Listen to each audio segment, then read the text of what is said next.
So we light the chalice, we light the flame for the earth, for its resilience, its beauty, and its unfailing generosity. It reminds us of our duty to protect, cherish, and restore the living world.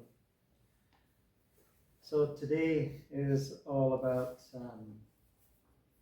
Earth Speaks, We Listen, a reflection on ecology, interdependence, and climate hope. So what brought this theme for today was I had a meeting or dialogue, interfaith dialogue on ecology and climate, and I thought it'd be nice to bring some of that idea here today.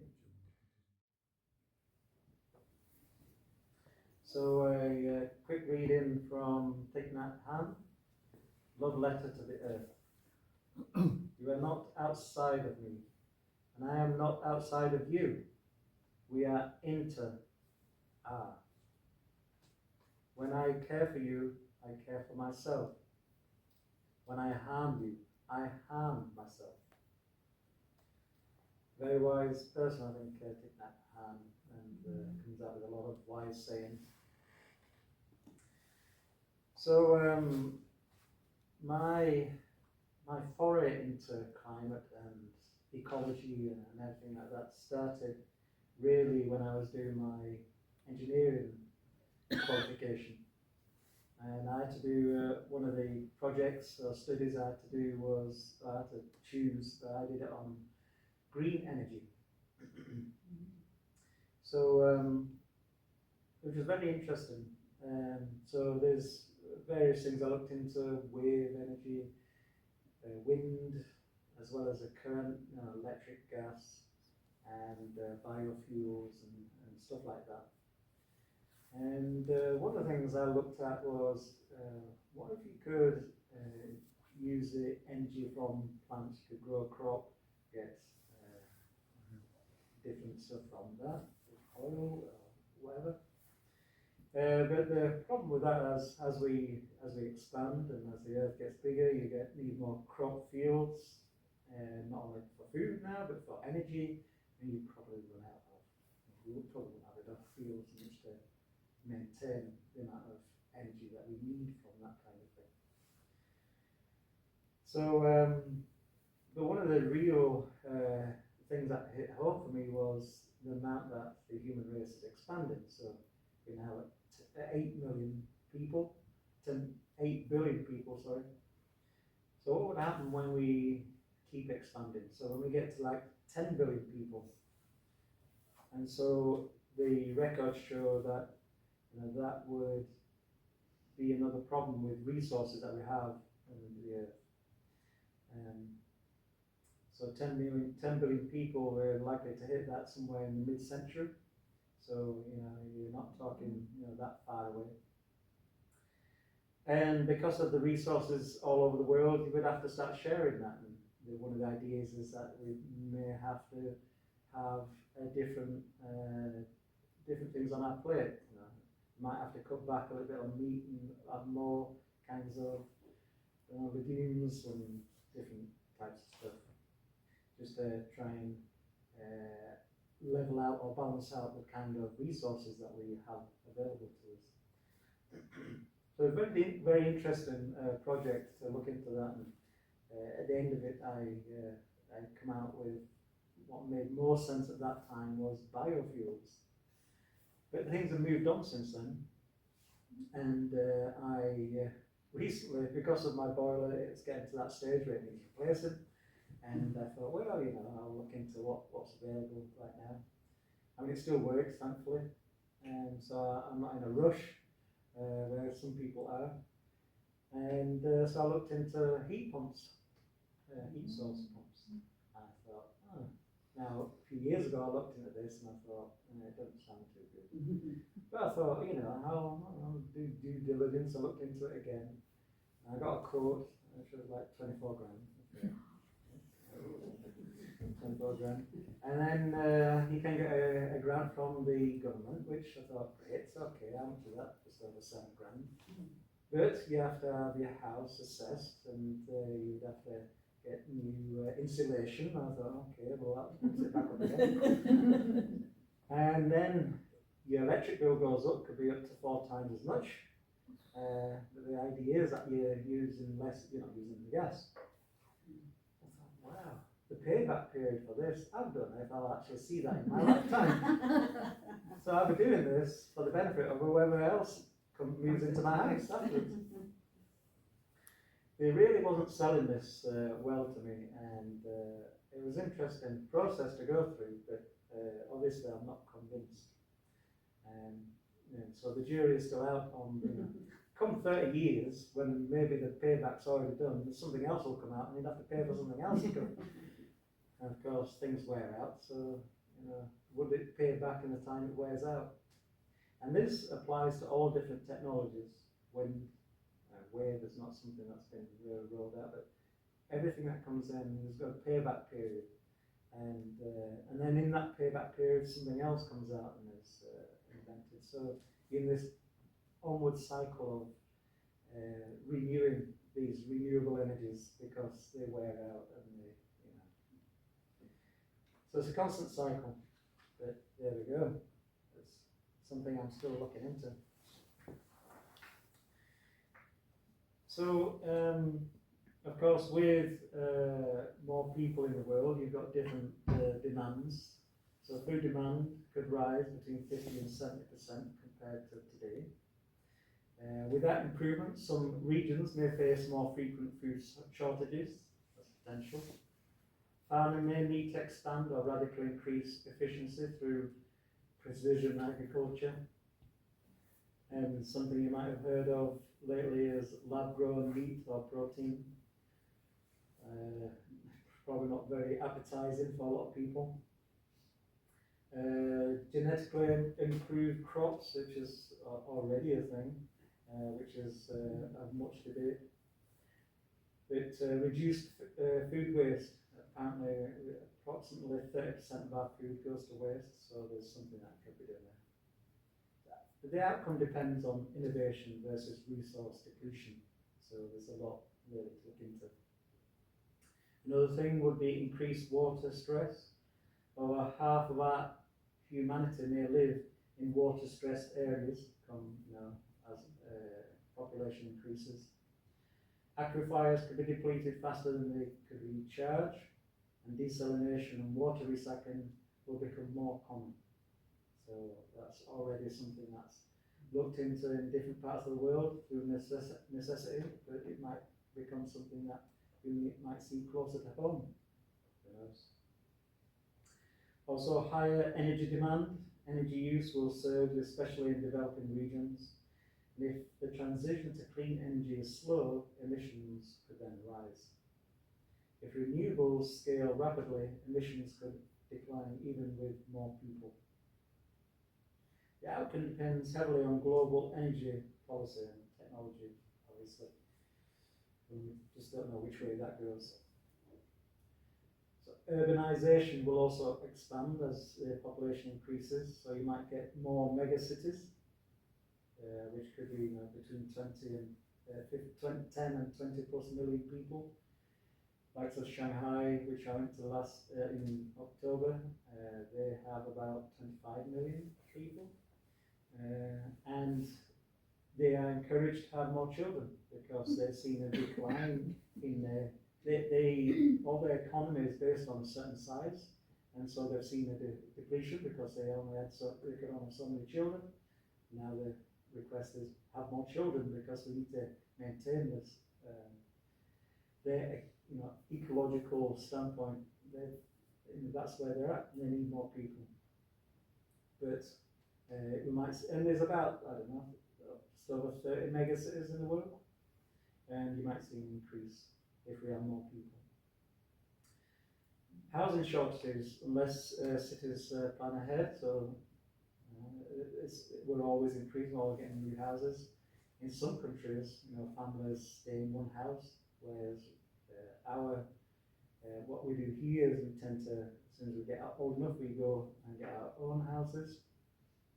So that's always a demand. And of course, we will need smarter denser cities which may reduce environmental impact per person. Biodiversity loss and habitat pressure. So more people means more land converted for farming, housing, mining, and infrastructure. So this could accelerate species extinction, deforestation, ecosystem fragmentation, unless conservation practices scale up significantly. So it all sounds bad at the moment, but there's good news. Climate change, pressure increases. More people typically means more consumption, more emissions, more waste and materials used. Extreme weather risks grow, especially for vulnerable countries. But there is a potential positive. You've always got to look at the positive as well as the negative. Always see both sides. So we're always having technological breakthroughs, and so from that could have many benefits. So higher population means more inventors, scientists, and innovators. And well, maybe have we got enough? But as we go through education, we're always teaching people who have new ideas. So from that becomes new technologies. So advances may include efficient agriculture, clean nuclear fusion, carbon capture, desalination at low cost, and advanced materials that reduce waste. Always coming up with new materials which help in many different ways. Falling birth rates. Many regions are already experiencing shrinking populations and aging demographics. So, long-term global population may peak around 10.2 billion, so predicted, but then decline. So, who knows? Depends on how good you look into the future, and you can only see so much from our current standpoint. So raising education and prosperity reduces the strain. When education and living standards rise, families have fewer children. I've seen a lot of people these days choose not to have children, which is everybody has to make that decision whether they want children or not. Environmental footprint shrink. So we're always looking at our CO2 levels and our carbon footprint and stuff like this, and a lot of people become more conscious of that. Stability and health improve. So there's not as need for, way back when you would have more children because the survival rate wasn't quite so much, whereas these days we have better medicines and stuff like this, so survival rates are much more improved. So what's the overall picture? Earth reaching 10 billion people is not a doomsday scenario. It increases pressure on systems which are already under strain. So worst case would be widespread resource scarcity, food and water crisis, high emissions and rapid climate change, habitat collapse and mass extinction. That's worst case scenario. But best case is clean energy dominance, sustainable food systems, circular economy with low waste, stabilizing or declining population, and healthier ecosystems through rewilding and innovation. So most likely a mixed scenario, significant stress but manageable, and strong planning and technological progress. So it all depends, you don't get nothing without effort. So it means, if you put the effort in, we'll reap them rewards. It's something to think about, both sides of the argument, and I'm sure we will manage in one way or another because that's what humankind do when faced with such things. So we often gather in a spirit of reverence for the earth, which is our oldest teacher and our most patient companion. Before any scripture was written, before any ritual was named, we learned who we were in relationship with the soil beneath our feet, the air in our lungs and the water that carried us. Creation is not simply the backdrop to our lives, it is the living fabric of which we are part. We often speak of the interdependence of web of all existence. In the interfaith world, we might say, all life is a single breath shared across many forms. No matter the language, the truth is the same. We are not separate from the earth, we are expressions of it. So teachings from many traditions will all speak in one way or another of the sacred reciprocity. Indigenous traditions remind us that every gift demands gratitude. Buddhism teaches the interconnectedness and nature of all things. And Christianity speaks of stewardship, care for the least of these, including the voiceless ones of the earth. And Hinduism sees the divine presence in mountains, rivers, and forests. And humanism tells us that meaning grows from our shared responsibility. Different languages, one message. Life is relational. What we do to the earth, we ultimately do to ourselves. So we know the science, and we know the urgency, and we know what is at stake. But beneath the statistics, beneath the politics and the policies, there's a deeper question. What kind of relationship are we choosing to have with the world that sustains us? So the climate crisis is not only a crisis of carbon, it is also a crisis of forgetting. Forgetting that the trees breathe with us, the oceans cradle us, the soil feeds us, and that we too are nature. We have been living under an illusion of separateness, that one that has been costly for the earth, and ultimately costly for ourselves. Last year, the concentration of carbon dioxide in our atmosphere rose by 3.5 parts per million in a single year, the largest increase since humans first began keeping records. So the global average has now reached more than 423 parts per million, over 50% higher than before the industrial age. Scientists tell us that the natural carbon sinks, the forests and oceans that have lovingly absorbed our excess for generations are now beginning to weaken. And the oceans, which cradle 90% of planet's excess heat, are warming at record levels. The great green lungs of the earth are now tiring. Sea levels now rise about 4.7 millimeters every year, a number small enough to escape our daily notice, yet large enough to reshape coastlines and unsettle millions of lives. So quite a few statistics to think about there. I was recently at an interfaith dinner and dialogue about climate and ecology. And it was really nice listening to what each representative had to say concerning their faith related to the theme. So there was practical things such as smaller spaces for worship, so that you didn't have to heat up all that space. Because churches can be quite large, and so if you've got a great big church, you've got if you're heating the air, there's a lot of air in the church, so it's quite it takes quite a lot of energy to do that. One of the other things was not printing out the order of service. So that's another thing. So again, it's all ink and electric for printing and so on and so forth. So there's a lot of ideas a bit like that from different people.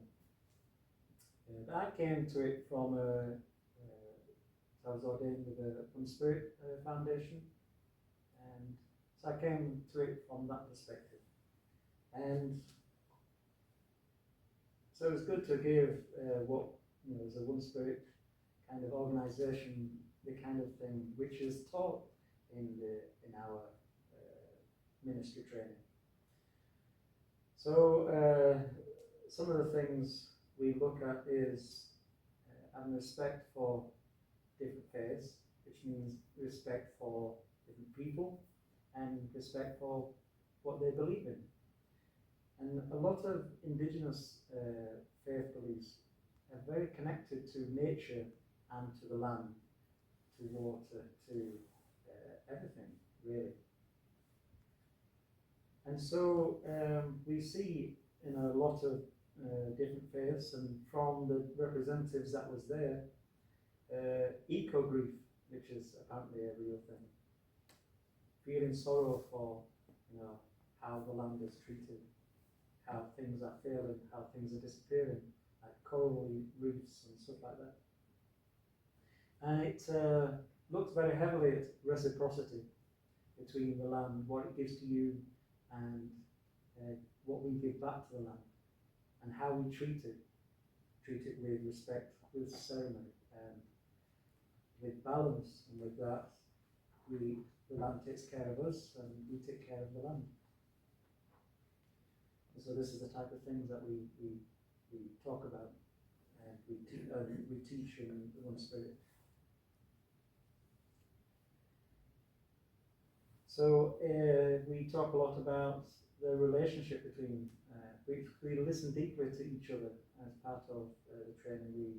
We do counselling, so we listen deeply, but it's not just listen deeply to the humans, it's listen deeply to nature and what that has to say and what that's trying to say to us, as well as to animals and all of life, really.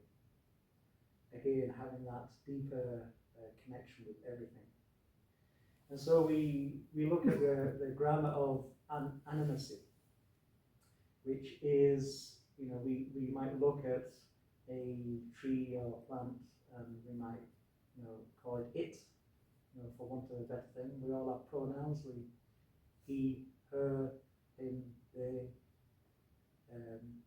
Well, in some, like Native Indians, they don't use that kind of language when they refer to a river or a group of trees. It's more of a who, and it's she or the people. So the pecan people or the pecan trees. It's not an it. It's more of a relationship. And so, if you were to think of nature in them terms, you would think twice, about chopping down her as opposed to chopping down it. Of course, there's needs of existence, and so these things happen, but we do it with respect. And through that respect, like one of the ideas through one of the Indian thought processes, you only take half. You only take what you need, so you take half of the crop, or you only take half, so that the rest can flourish. And there's been a lot of scientific research into that if you were just to leave a crop, it gets congested, it doesn't grow quite as well. If you harvest too much, then it struggles to reproduce, and the harvest again next time is not so much. But if you harvest economically, then it flourishes, and it responds, it tries to fill in them gaps, and so it continually feeds you. That's some of the scientific approach to it. So having that kind of relationship with the nature and the earth provides a reciprocity, which we all depend on.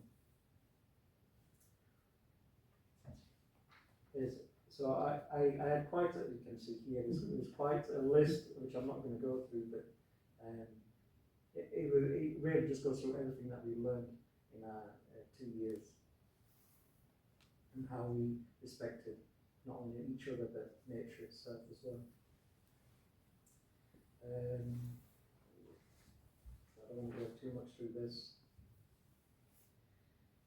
So it just goes on about different religions and faith paths, and how each one really interact with that. But because I was in a dialogue with different faith paths and different representatives, I didn't really have to go deep into that.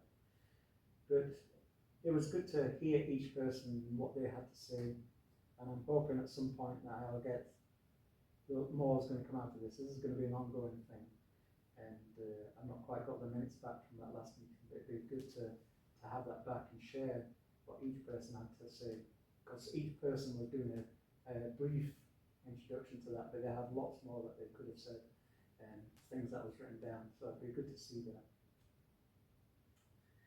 But one story that came out of that, which I must share, was from Brahma Kumaris. And there was a woman there from India who was also in the group, and she said that they'd been given a plot of land.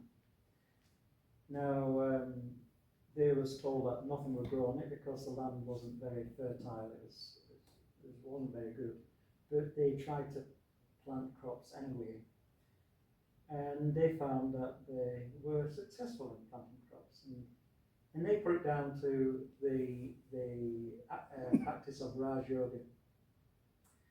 And so to prove this, just to do a bit of an experiment, they decided to go out among the half of the crops and they would meditate this Raj Yoga. And then the whole other half of the crops they just left alone. And they found that the half in which they meditated amongst grew more fertile crops, and the other half, while still produced a crop, wasn't as good as the other half, which was very interesting sort of idea. I'm realizing I'm sort of getting near to time, so I'm going to go straight into our little video here, which is quite interesting. This fascinating experiment might just freak you out. After 11 days using only the power of my words, hate you piece of shit, I was able to grow molds on this rice and keep this jar of rice completely clean. This experiment was first done by Dr. Emoto, and you can actually try yourself. You make rice, separate them into jars, label one for good words and one for bad. Then 2 times daily you look completely silly and you speak into the jars accordingly. One for positive affirmations and one with foul, vulgar, hateful language. And after some period of time, we'll start to notice a difference between the two. As you can see, this one is full of mold. This experiment proves that the words we say and the thoughts we think in our head can physically manifest over time. Listen to me when I say that your words hold more meaning than you will ever know. What we say to others, what we say in our own heads, your whole environment is affected by your words. So next time you speak down about yourself or even others, remember the rice experiment and how much value your words have.